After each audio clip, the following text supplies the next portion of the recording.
we need to make you as edgy as possible. See, that would be worse to me. That would be worse, That would right? be worse to me because you're agree. forcing children to be something they are not ready to be.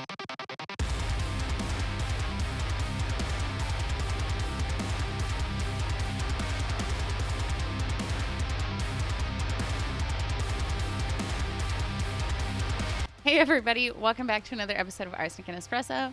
I'm Alice Arsenic, this is my co-host Josh, and this is a podcast where we rarely drink coffee, but we always talk about metal music. Tonight we are continuing on our saga of reacting to bands performing at the upcoming and much anticipated When We Were Young festival happening this October. And this is our part 2 of our reaction to the Linda Lindas. We first reacted to their hit song Racist Sexist Boy that was released in 2020, and tonight we will be reacting to Growing Up, which was released like a week ago. I think so. At least the official official video was released 7 days ago.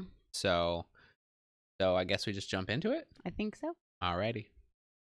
Get everything? Don't let the cats out. That totally fits you. So neat. Okay. You know what? Go with my face. I love the cats. Hair roll. Yes. Yes? Yeah, I get that one. This one's cute. Yay. These are cool. Yeah. Yeah, looks great. Growing up isn't something you can make happen when you want it to. But since we're all growing up together, I guess I'll grow up with you.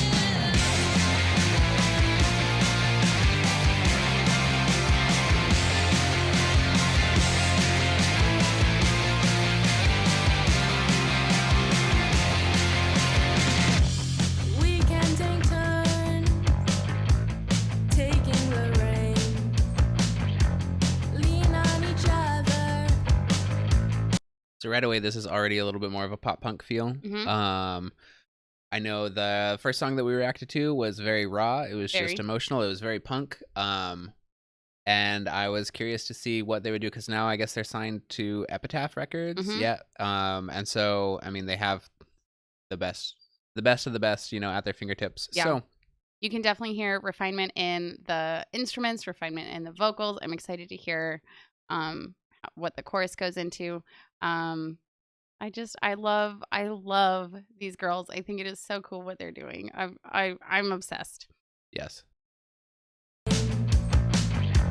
Lean on each other when we need some extra strength. And we'll never cave or we'll never waver. And we'll always become braver and braver. We'll dance like nobody's there. We'll dance Little hat without and cat. any cares. We'll talk about probably share. We'll talk about things that Did you say hat and the cat? No, I said the little hat on the cat. Oh, But yeah, that would be funny. What? I just thought you got cat in the hat wrong. No. fair. We'll sing the things we don't know. We'll sing to people and show what it means to be young and growing up.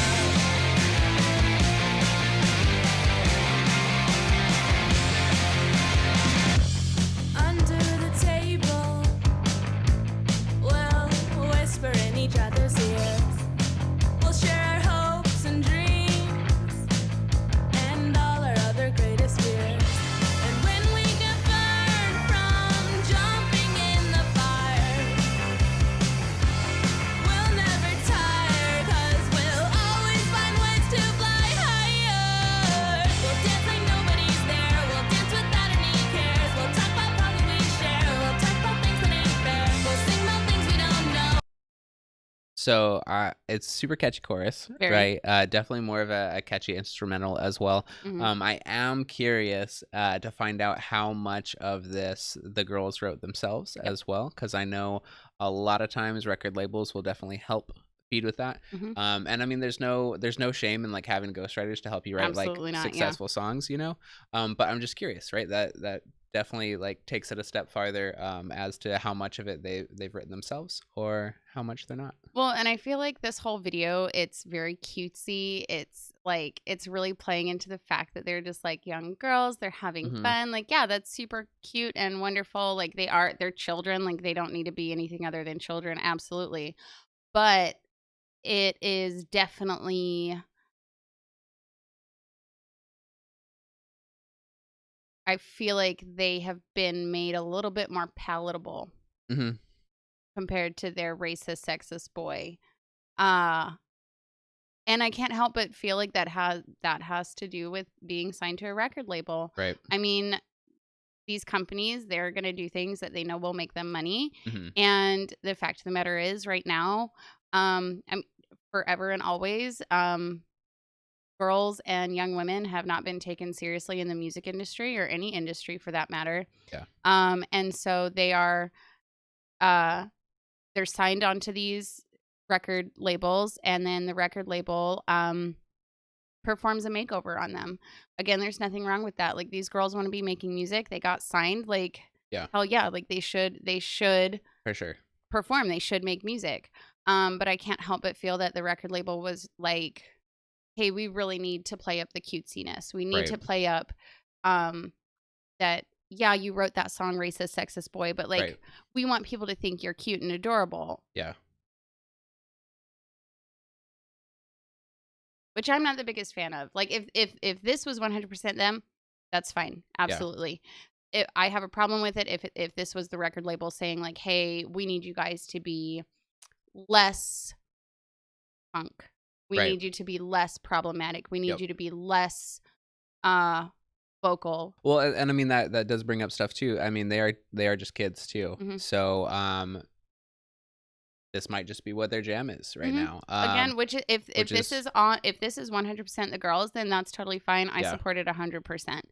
I would have a problem with it if it is a bunch of executives who Yeah. are saying like, we're gonna go in a slightly different direction. Yeah. I mean, I brought up that in the last video that you brought up that you were concerned that it was kind of just like a bunch of poser Yeah. kids.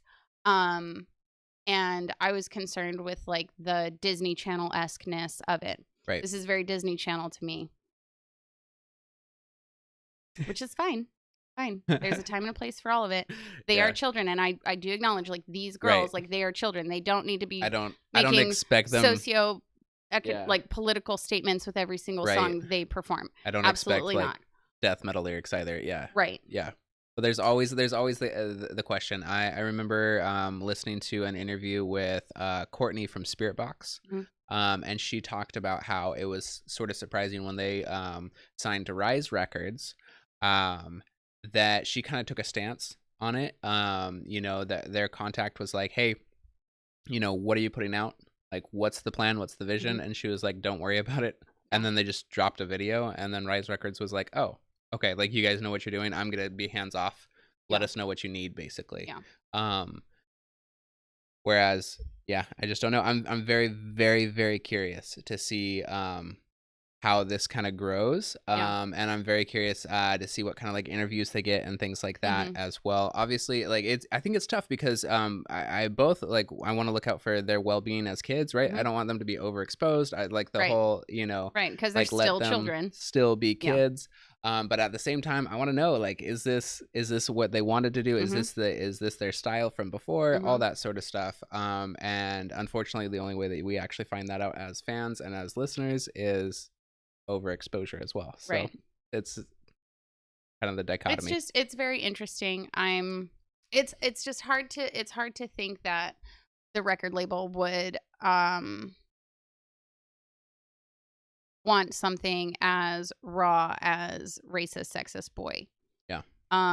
Because like I said in the last video, like they didn't mince words. They called a specific individual out, but then they blanketed a phrase calling out stereotypical behavior in men and boys. Yeah.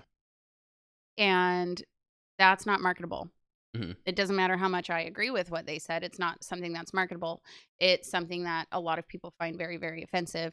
And even though punk music is supposed to be offensive and is supposed to talk, or rather traditionally is offensive, traditionally talks about taboo topics, and they push the boundaries of what is considered like socially acceptable to talk about. Yeah. A lot of those bands don't have record labels with Right. big producers, that kind of thing. Well, and I can't help but see the similarities, and I know I pointed it out the last video, but comparing them to Baby Metal or to Bandmade and what those bands have done successfully, and really I'll say a lot of it is marketing team, a lot of it is the record label as well. I mean, first off, I mean, all those girls are incredibly talented, no denying that whatsoever. But there has, like, they've been successfully able to market those two bands in a way that there is an incredible following behind them.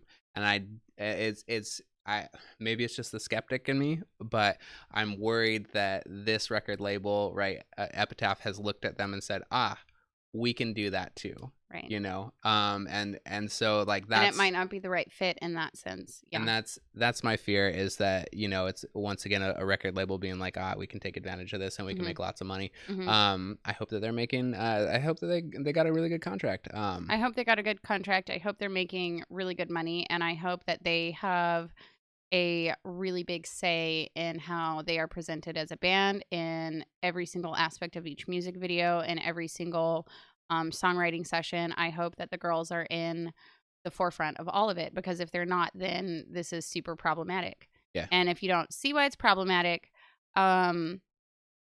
it goes beyond just the music industry at that point. And it's something that women have been dealing with for forever, of being both women and like child actors. Yes, all of them, right? Yeah, like, yeah. Watch a documentary on like Natalie Wood or something, and that will, the way children have been treated in Hollywood, in media in general, is horrific. Right. It is horrific, the things that these children have been put through. So as long as these girls are in the forefront of all of this decision making, I'm totally fine with it. It is not my cup of tea. I preferred racist, sexist boy. That's fine. Right. But if this is what they want to be doing, I absolutely support it. Yeah, 1000%. I mean, if that's what they look up to, if that's like sort of their style is more of the like Paramore, you know, where there's Olivia a little Rodrigo type, a little bit of edgy, but it's not like super edgy. Like go for it, you know. Okay. Actually, so this is an article from the Rolling Stones that was released June 2021, and I'm just going to read the first couple little sentences.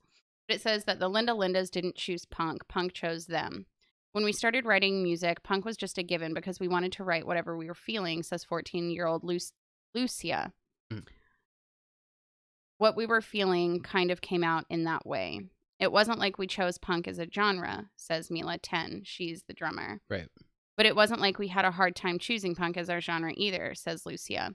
Punk gave us a way to write anything we wanted to write. So Lucia and Mila are sisters, along with their cousin Eloise, who's 13, and longtime friend Bella, 16. Like based off that interview with Rolling Stone, I do feel like the record label told them things might be a certain way. Okay. But I mean, who knows? Who knows? I don't know. Well, and like our personal preference, obviously, like this is a good pop song. Like it really is a good pop song. And so I hope they secure the bag in that fashion. I hope that they make lots of money with it. Absolutely. That's what the girls deserve, especially for being in this sort of limelight. They deserve that sort of stuff. I will be hopeful to hear if they have anything a little bit more along the lines of punk. You know, as time goes on. Yeah. And obviously, like into their adulthood, if they end up still. Who knows what the band's going to do if they end up doing their own solo projects, or if they stay together or anything. I think that could be really cool to follow along. So yeah. All right. Listen to the rest of it. Yes. All right.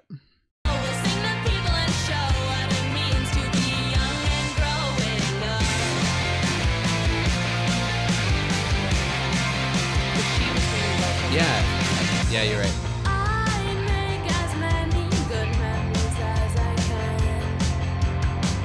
Oh my gosh, their eyeliner though, yeah, right.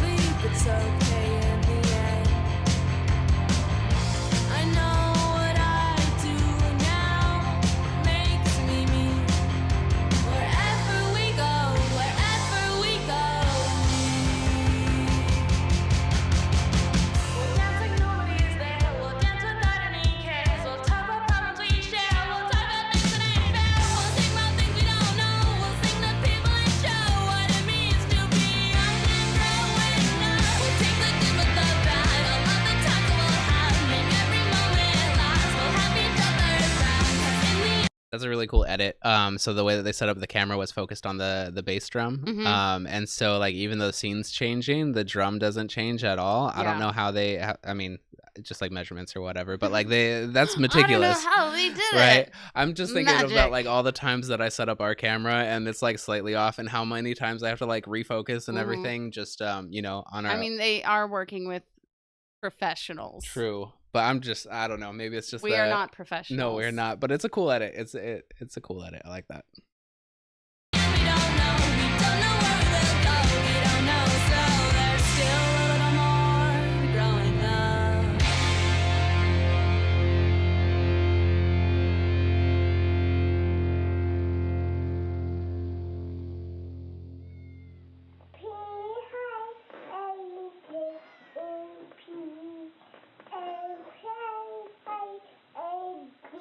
Oh, that's cool. Oh, I wonder if that's them when they were Yeah, little. it's gotta be. Oh, that's cool.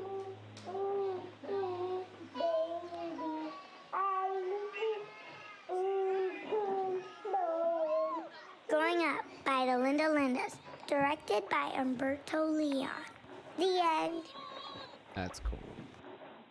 It really leans into the cute factor. We've already Yeah. talked about it. We don't have to talk Yeah. about it anymore. Just thinking more about like what other all-female bands have been through. Yeah.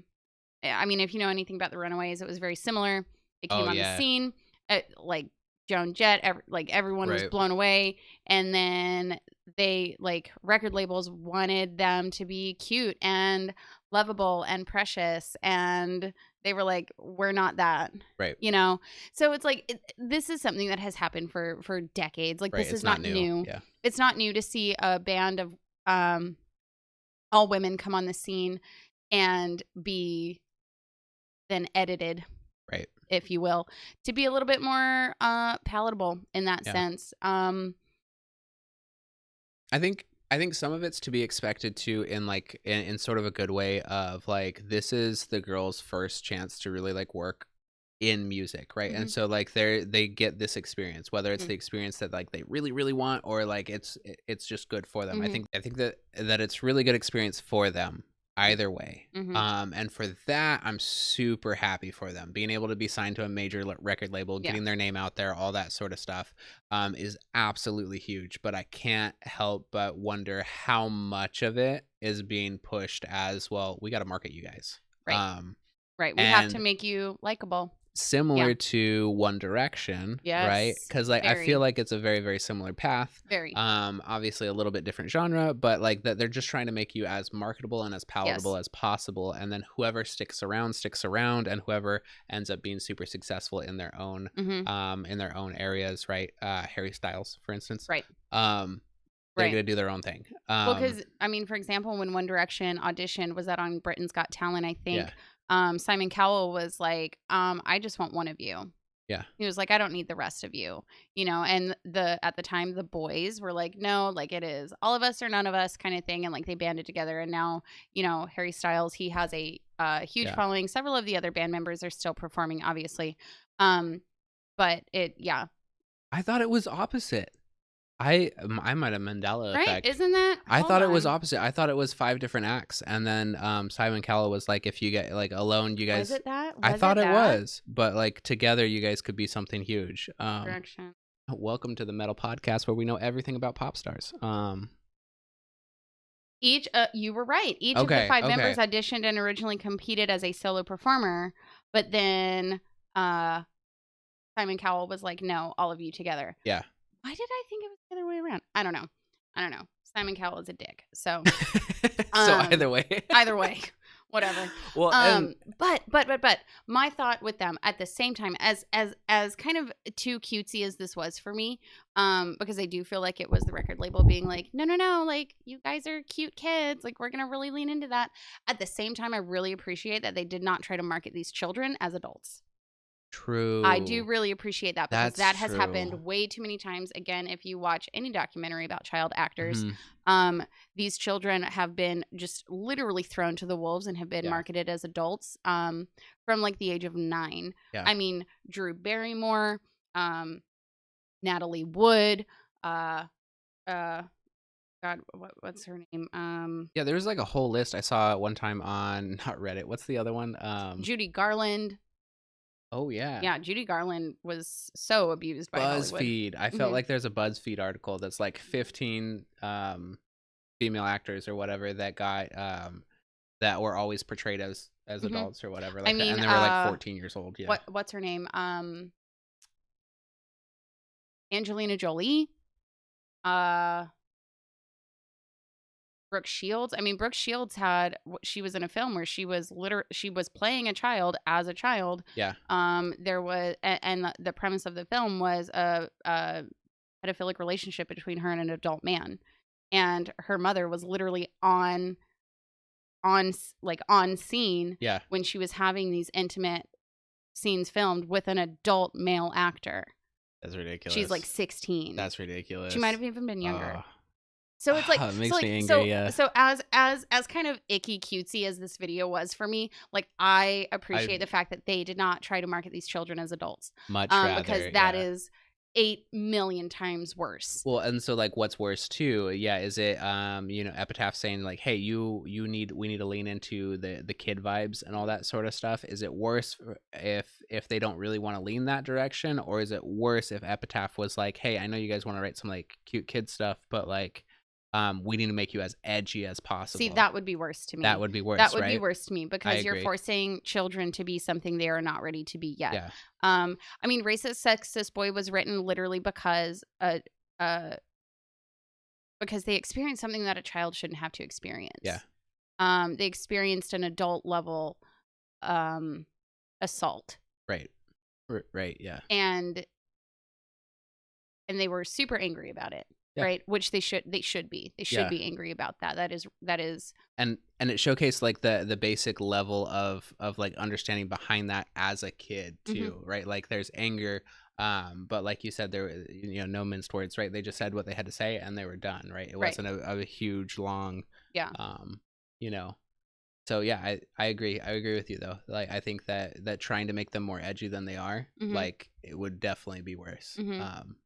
And I mean, we've also seen young female performers who have tried to leave that Disney Channel persona behind, and they are absolutely crucified when they stop being a child, even though they're not a child anymore. Miley Cyrus is the perfect example of that. Oh yeah, she 180'd because like she had to break like that. Yeah. That image that she had. Yeah. And I mean, her, like, as famous as she is, as amazing, like, as huge as she's grown as a pop star, her career will never be the same simply because she refused to stay under that Disney Channel kid umbrella. Right. And so it's like, it's a two-sided coin. When you have children who are good at what they do, when you have children who want to perform. Right. It's a double-edged sword of do you let them, or rather how far do you let them stay a child? Right. When do we start allowing them to become an adult? Another perfect example of that is JoJo Siwa. Right. Yeah, here she is. Bring her up, she's almost 17. Yeah. She's out there wearing like fucking bows like a 4-year-old. Right. Yeah. She says she wants to do it. She's 17 years old. She says that's how she wants to be perceived. Yeah. Okay, I believe you. You're 17. You're saying that that's how you want to be perceived. Fine, whatever. But now also, as JoJo Siwa has come out, she's come out as gay, and all of a sudden, parents are like, "Whoa, that's inappropriate for children." Out. Well, it makes sense because they're like this child actor when like she's 17 and like going through the normal emotions, and attraction as a 16, 17-year-old high school student, right? Like just doing the normal thing, but they're like, oh, how dare a child, acting like she's 6 or something.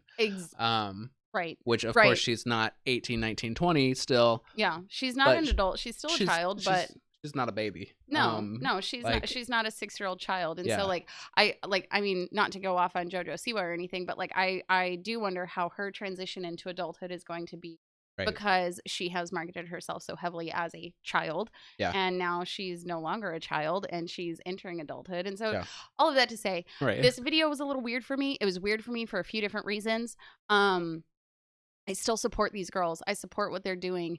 Absolutely. And I just want to know for sure that they are not being taken advantage of by a record label, and that they are doing this video that they did growing up, that they said, this is how we want it to be. We want it to Right. be in our bedroom. We want it to be with our cats because we love our cats and their cats were so freaking cute. Right.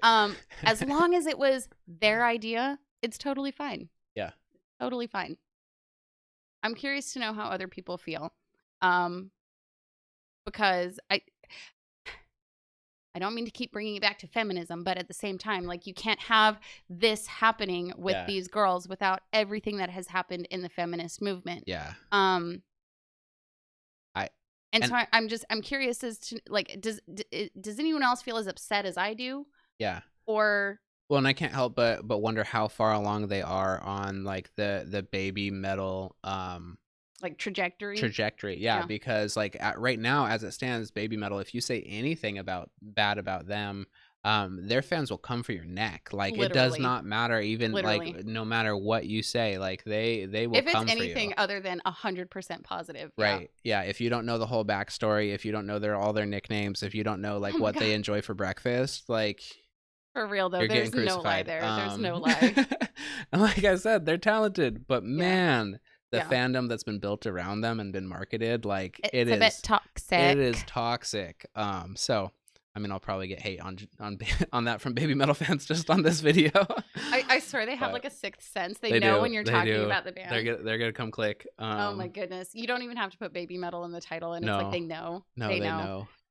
Anyway, like I said, I support these girls 100%. I still think they deserve to perform at For sure. this festival. For sure.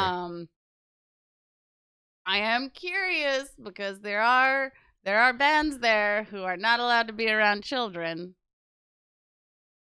So that will be interesting. Anyway, I could talk about this for a very, very, very, very, very long time. So I will stop. It's gonna be now. like a 40-minute video if we're not careful. So Oh my gosh. yeah. All right.